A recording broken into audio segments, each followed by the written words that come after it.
Olá, eu sou o Sr. Reis e hoje eu trago para vocês os Caçadores de Demônios. No universo impiedoso de Chainsaw Man, existem seres que estão constantemente trazendo desgraça e caos para a humanidade.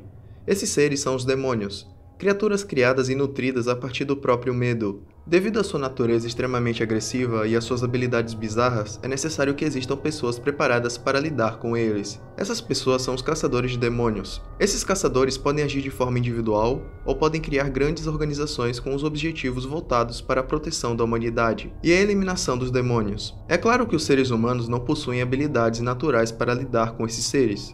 Para compensar isso, os caçadores geralmente vão realizar contratos com os próprios demônios para que eles sejam capazes de lidar com esses seres infernais. O preço que se paga quando se realiza um contrato com um demônio pode variar, mas na maioria das vezes os preços são altíssimos. Isso significa que mesmo que os caçadores não morram em combate com os demônios, eles ainda sairão extremamente prejudicados devido aos contratos.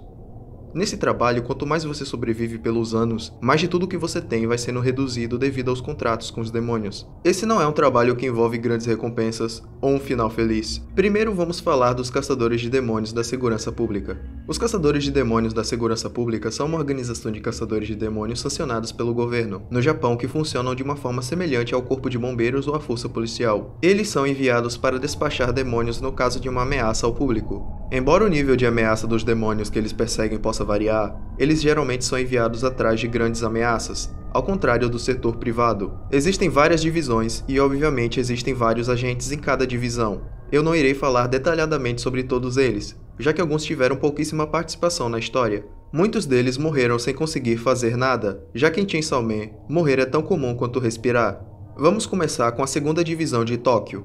Furuno. Furuno foi um caçador com pouquíssima participação na história. Ele interagiu um pouco com Kishibe no arco do Katana Man. Fora isso, não sabemos mais nada do Furuno. Nomu. Nomu foi uma das pessoas que enfrentou a Rez em seu modo híbrido. Ele ficou para trás para segurar a Rez enquanto Aki fugia com o Denji. Ele usou o braço do demônio raposa contra a Rez, mas ela não só conseguiu se esquivar, como também se explodiu junto do Nomu. Nós temos a confirmação de que ele foi morto quando a Rez aparece na frente do carro do Aki, segurando a cabeça do Nomu. Nós sabemos que ele tinha um contrato com o demônio raposa. Kato e Tabani.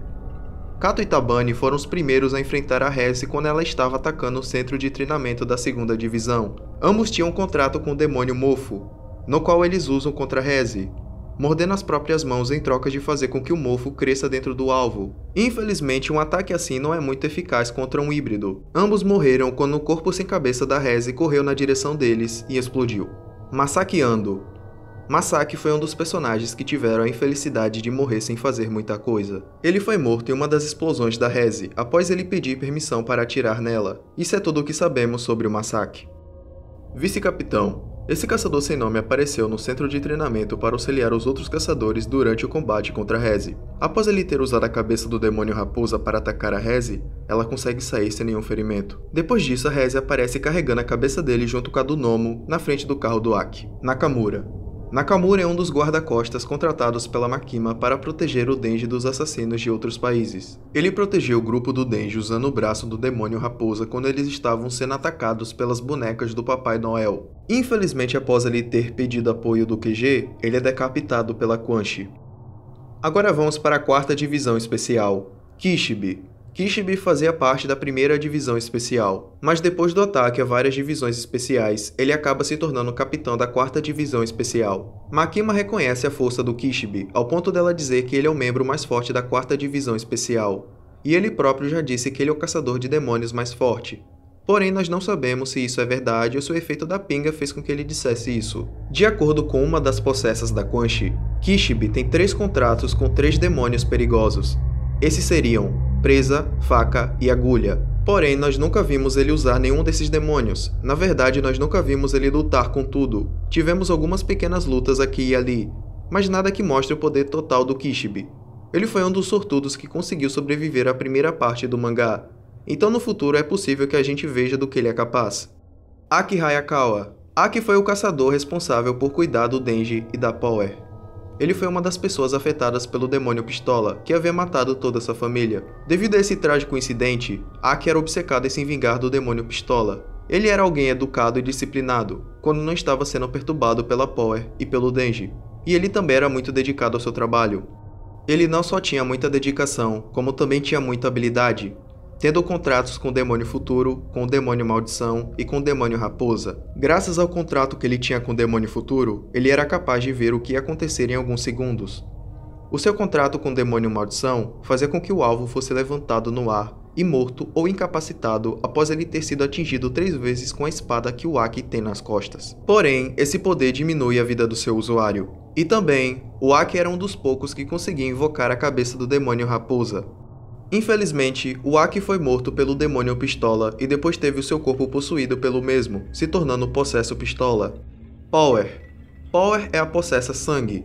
Nós não sabemos exatamente o que ocorreu para o Demônio Sangue acabar como uma possessa, mas, passando algum tempo, ela é capturada pela Makima e é obrigada a se tornar uma caçadora de demônios. A Power é uma caçadora bem egocêntrica e impulsiva. Ela geralmente vai atacar sem pensar muito no que vai acontecer ao seu redor. Ela é capaz de criar armas brancas a partir do seu próprio sangue, como lanças, facas, martelos e etc. Porém, quando ela usa muito sangue, ela acaba ficando anêmica.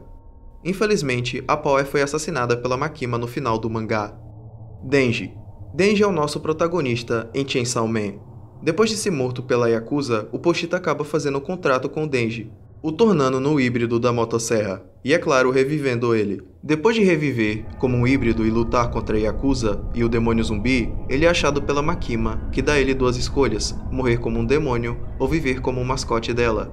Denji escolhe a segunda opção e se torna um caçador de demônios, e gradualmente ele vai ficando cada vez mais apto para o trabalho, apto bastante para ser elogiado pelo próprio Kishibe. Denji sem a sua forma híbrida não é uma grande ameaça em lutas mano a mano. Contudo, se ele ativar a sua forma híbrida, as coisas mudam bastante. Uma vez que ele entra nessa forma, ele ganha tudo aquilo que um híbrido tem durante a sua transformação: regeneração, super força, super velocidade, super resistência. Não podemos esquecer das suas 3 serras principais, que estão na maioria das vezes à mostra nos seus braços e na sua cabeça. E como já foi mostrado, ele pode criar serras em outras partes do seu corpo, como por exemplo nas pernas. Denji obviamente continua vivo para a segunda parte do mangá. Prince. Prince é o demônio-aranha que está sempre na forma humana. Prince consegue subir em paredes e suas pernas podem despedaçar seus alvos. Além disso, ela possui uma habilidade interessante de invocar pessoas através do seu corpo. Eu não tenho conhecimento sobre o estado da Prince no momento. Depois do incidente com o Demônio Pistola, ela pode estar viva ou morta. Demônio Anjo. Demônio Anjo é como o próprio nome diz, o demônio que representa o medo que os seres humanos têm de anjos. Muitas pessoas parecem esquecer, mas ele é considerado um dos caçadores mais fortes da 4ª Divisão Especial. Mais precisamente, ele é considerado o segundo mais forte, estando atrás apenas do Kishibe. O problema aqui é que ele é muito preguiçoso, não sentindo muita vontade de demonstrar todo o seu potencial. E como já vimos, ele tinha umas habilidades bem roubadas, como a criação de armas e lanças com base na quantidade de anos de vida que ele roubou de outros indivíduos. A força dessas armas vai variar de acordo com o tempo de vida usado para invocá-las. Uma coisa misteriosa sobre ele é que no final nós não sabemos se ele morreu. O nome dele não apareceu entre as vítimas do Demônio Pistola, e não vimos ele receber feridas graves, então é possível que ele esteja vivo. Himeno. Himeno foi uma caçadora sob a supervisão da Makima, que fazia time com Aki. Ela tinha um contrato com o Demônio Fantasma. Esse contrato permitia que ela usasse o poder do Demônio Fantasma, mais precisamente, o braço direito do demônio, em troca do seu olho direito. No final, Himeno não pôde lidar com a Akane, e teve que sacrificar todo o seu corpo para poder usar o Demônio Fantasma por completo contra a Akane, e mesmo assim não foi o suficiente. Ela teve seu corpo completamente devorado pelo Demônio Fantasma. Fushi. Fushi foi um caçador que teve sua vida ceifada antes de nós podermos ver do que ele era capaz. Ele foi morto depois de ser baleado por pessoas que estavam trabalhando para o Demônio Pistola. Nós não sabemos mais do que isso sobre o Fushi. Madoka. Madoka foi outro caçador que não durou muito na história. Depois de sobreviver ao ataque das pessoas associadas ao Demônio Pistola, ele pede demissão do seu trabalho como caçador de demônios. Nós também não temos muita informação sobre o Madoka. Hirokazu Arai. Arai foi um dos recrutas presentes no combate contra o Demônio da Eternidade. Ele aparentemente não tem talento, mas tem determinação, de acordo com a Himeno. Nós não temos conhecimento sobre o demônio que ele tinha contrato ou se ele pelo menos tinha um contrato. Infelizmente ele foi baleado e morto por uma idosa que trabalhava para o Demônio Pistola. Kobeni Higashiyama. Kobeni era uma caçadora que trabalhava sob a supervisão da Makima. Kobeni, como muitos de vocês sabem, é uma pessoa com muita sorte, sobrevivendo a várias situações perigosas e desfavoráveis. Nós não sabemos se isso é devido ao seu contrato, já que o demônio da Kobeni não foi revelado ainda. Porém, ela não tem apenas sorte. Em uma parte do mangá, ela revela uma incrível agilidade ao lidar com o Katana Man e com a Akane. Ela parece ser uma lutadora talentosa, que só não se destaca por causa da sua timidez, de acordo com a Himeno. Ela sobreviveu à primeira parte do mangá, mas acabou se retirando do seu trabalho como caçadora, e estava trabalhando na lanchonete da sua família. Bin era o best boy, Bin era o possesso tubarão que seguia e admirava o Denji, e o chamava de Senhor Serra, embora eu acredite que ele só estava interessado no Pochita. Bin podia nadar em objetos sólidos, o permitindo seguir pessoas na rua de forma furtiva, e até mesmo atravessar paredes. Ele também era bem forte no quesito físico. Nós também vimos que ele era capaz de transformar completamente a sua cabeça em uma cabeça demoníaca de tubarão. Em um determinado momento, ele foi capaz de se transformar completamente em tubarão. Para a infelicidade mundial, Bin foi despedaçado e morto pelo demônio escuridão. O Possesso Violência. O Possesso Violência foi um caçador que teve várias participações na primeira parte do mangá. Uma coisa interessante que vale ser mencionada sobre esse personagem é que mesmo que ele seja o Possesso Violência, ele ainda assim prefere evitar conflitos e se descreve como alguém da paz. Isso ocorre por causa da influência da personalidade do antigo dono do corpo. Ele ficava a maior parte do tempo com a Kobeni e parecia se dar bem com ela. As habilidades dele eram em sua maioria físicas, sendo um lutador bem visceral se fosse necessário. Não podemos esquecer da sua habilidade de alterar o tamanho dos seus músculos, assim como a habilidade de gerar braços. O Possesso Violência foi morto em um combate contra o demônio escuridão. E agora vamos para a quinta divisão especial, Makima.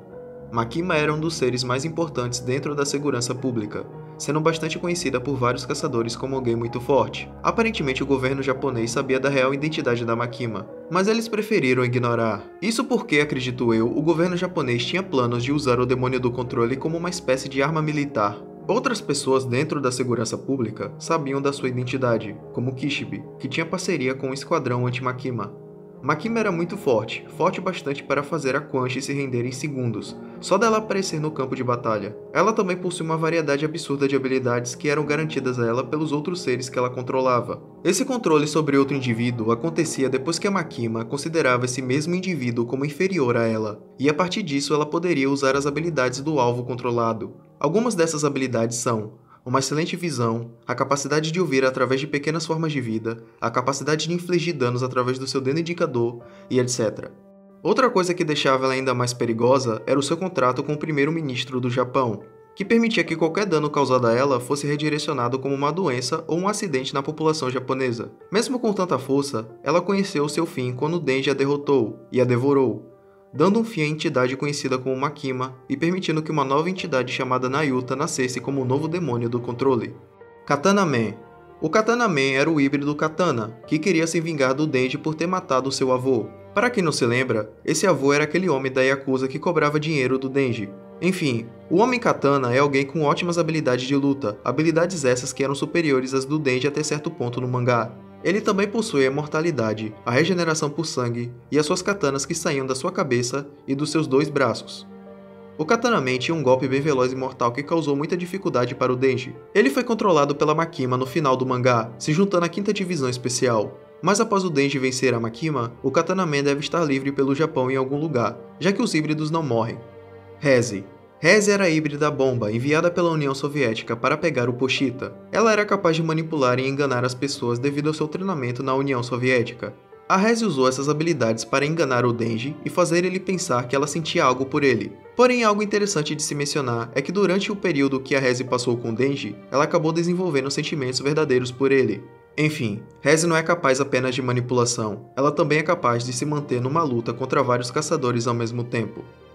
Ela foi uma oponente bem difícil para o Denji, que foi surrado várias vezes e só conseguiu vencê-la com a ajuda de outros caçadores. Devido à sua forma híbrida, Reze consegue se regenerar de vários ataques que seriam fatais para seres humanos comuns. Não só isso, como ela também é muito criativa com suas habilidades, relacionadas a bombas. Ela, sem sombra de dúvidas, é uma das híbridas mais fortes em Chainsaw Man. Makima capturou ela e a fez se juntar à quinta divisão especial, composta por híbridos, e também pela própria Makima. Porém, com a derrota da Makima, a Reze finalmente está livre e pode aparecer no futuro em Chainsaw Man. Na quinta divisão especial, também temos outros 4 híbridos. Esses seriam o híbrido Espada Longa, o híbrido Lança-Chamas, a híbrida Chicote, e o híbrido lança. Nós não temos muita informação sobre eles no momento, só sabemos que esses 4 estavam sob o controle da Makima, mas que agora estão libertos. Vamos aguardar para ver como eles vão agir na segunda parte do mangá. Outra híbrida que fazia parte dessa divisão é a Quan Chi, mas eu vou falar melhor dela daqui a pouco. Agora vamos para a primeira divisão de Kyoto. Subaru, Yutaro Kurose e Michiko Tendo foram alguns dos caçadores escolhidos pela Makima para proteger o Denji dos assassinos, porém eles foram mortos rapidamente. Eles foram baleados e mortos pelos irmãos caçadores dos Estados Unidos. Desses 3 caçadores mortos, sabemos dos contratos de 2 deles, Kurose e Tendo. Ambos tinham um contrato com o Demônio da Punição. E agora vamos falar da segunda divisão de Miyagi, Kusakabe. Kusakabe foi um dos guardas-costas que ficaram perto do Denji durante o arco dos assassinos. Ele conseguiu seguir e proteger o Denji dos assassinos até eles chegarem no inferno, onde o Kusakabe, junto com outros caçadores, lutou com o Demônio Escuridão e acabou sendo morto pelo mesmo. Kusakabe tinha um contrato com o Demônio Pedra, que garantia a ele a habilidade de petrificar outros indivíduos. Essa habilidade necessita que o usuário crie um círculo especial e fique nele enquanto usa a habilidade. Tamaoki. Tamaoki também foi um dos caçadores chamados para proteger o Denji, mas ele acabou morrendo sem muita participação. Ele acaba sendo despedaçado depois de tentar atacar o Demônio da Escuridão junto com a Quan Chi. Agora vamos falar dos caçadores de demônios que trabalham no setor privado. Esses caçadores trabalham de uma forma mais livre do que aqueles da segurança pública. Eles podem escolher estabelecer um grupo ou eles podem agir de forma individual. Isso também significa que eles podem discutir os termos para realizar um serviço. Um detalhe que vale ser mencionado aqui é que uma vez que um caçador do setor privado estiver engajado em um serviço que envolve um determinado demônio, ele não pode ser interrompido por um caçador da segurança pública. Isso é considerado uma ação ilegal. Com isso dito, vamos falar de alguns dos caçadores do setor privado. Hirofumi Yoshida. Hirofumi é um dos caçadores privados. Não só isso, ele também é considerado guarda-costas de alta classe. E foi justamente pelas suas ótimas habilidades que ele foi escolhido pela Makima para proteger o Denji. Hirofumi demonstrou que sabe se virar em combates mano a mano na luta contra a Quan Chi, conseguindo até mesmo acertar ela. Hirofumi também tem um contrato com o Demônio Polvo. Esse contrato o permite invocar grandes tentáculos de polvo que podem servir para o ataque e para a defesa. Esses tentáculos também podem produzir uma cortina de tinta, para diminuir a visibilidade dos seus oponentes. Hirofumi, para a alegria de muitos, está vivo, e teorias apontam que ele vai ser um dos colegas de classe do Denji. Uma pequena curiosidade que muitas pessoas perceberam é que ele parece bastante com Kishibe, quando ele era mais jovem. Alguns até dizem que ele deve ser o filho do Kishibe. Akane Sawatari. Akane era uma caçadora que trabalhava para o Demônio Pistola. Ela também ajudava o Katana Man em sua busca por vingança contra o Denji. Ela foi um oponente bem problemático de se lidar, mas no final ela foi derrotada pelo Aki. Akane tinha um contrato com o Demônio Cobra, que permitia que ela usasse suas habilidades em troca das suas unhas. Ela morre tendo a sua cabeça cortada pelo Demônio Cobra. Pelo que parece, isso de alguma forma fazia parte do contrato. Papai Noel, ou Mestre. Papai Noel é uma caçadora de demônios extremamente perigosa e habilidosa que fez contrato com o Demônio Boneca. Isso permitiu que ela controlasse e espalhasse várias bonecas perfeitas que aparentam ser humanas pelo globo. Uma dessas bonecas é o falso Papai Noel da Alemanha. Outra boneca perfeita é o Touka, que se refere a ela como mestre. Esse contrato, como muitos de vocês devem estar percebendo, é muito roubado, permitindo a ela transformar várias pessoas em bonecas ao tocá-las. Mesmo as bonecas mais simples podem realizar diferentes ações durante os combates. Papai Noel também pode distribuir sua mente entre as suas bonecas. Ela também foi capaz de realizar o incrível feito de estabelecer o contrato com o Demônio Escuridão após mandar o Denji para o inferno, ganhando uma parte da carne do Demônio da Escuridão. Depois de lutar e perder para o Denji, Papai Noel acaba recebendo todo o conhecimento do universo e só vai pensar em Halloween até o dia de sua morte. Quan Chi. Quan Chi é uma das caçadoras mais fortes do mundo, sendo chamada de primeira caçadora de demônios. Quan Chi já trabalhou com Kishibe por um tempo e até mesmo recusou várias propostas de se tornar a mulher dele. Após um certo período, ela foi para a China, onde ela arranjou um harém de possessas. Após mais um tempo, ela recebe um trabalho que envolve capturar o Chainsaw Man. E em troca, a Quan Chi pede que as possessas recebam educação básica e direitos humanos. Quan Chi é extremamente habilidosa, sendo capaz de se mover a uma velocidade onde pessoas comuns não conseguem acompanhá-la. Com uma força absurda que está na categoria super-humana, ela consegue cortar facilmente vários seres humanos pela metade. Com a sua transformação em híbrido arco e flecha, Quan Chi fica ainda mais absurda, capaz de atirar várias flechas a velocidades extremas. Em um certo momento, ela foi capturada e controlada pela Makima. Makima faz com que a Quan Chi entre na 5ª Divisão Especial, e agora, com a derrota da Makima, ela também está livre. Aldo, Joey e o outro irmão mais velho. Esses são os caçadores dos Estados Unidos. Eles não tiveram um grande destaque no arco dos assassinos. Todos eles possuem um contrato com o demônio Pele, que permite que eles mudem a própria aparência para aquela que eles desejarem. Desses 3 irmãos, apenas o Aldo sobreviveu. E bom, esses são os caçadores de demônios em Chainsaw Man, até o momento. Com essa primeira parte do mangá, tivemos uma boa ideia de como esse trabalho não perdoa ninguém. Um trabalho triste e brutal, que envolve muitas mortes de pessoas jovens e cheias de potencial. Um trabalho que vai acabar com você, mesmo que você continue vivo. Pelos anos como caçador de demônio, tudo o que irá sobrar é a sua mente quebrada, depois de ver tanta dor e injustiça, e o seu corpo já desgastado depois de todos os preços que você teve que pagar para os demônios que você tinha ou tem contrato.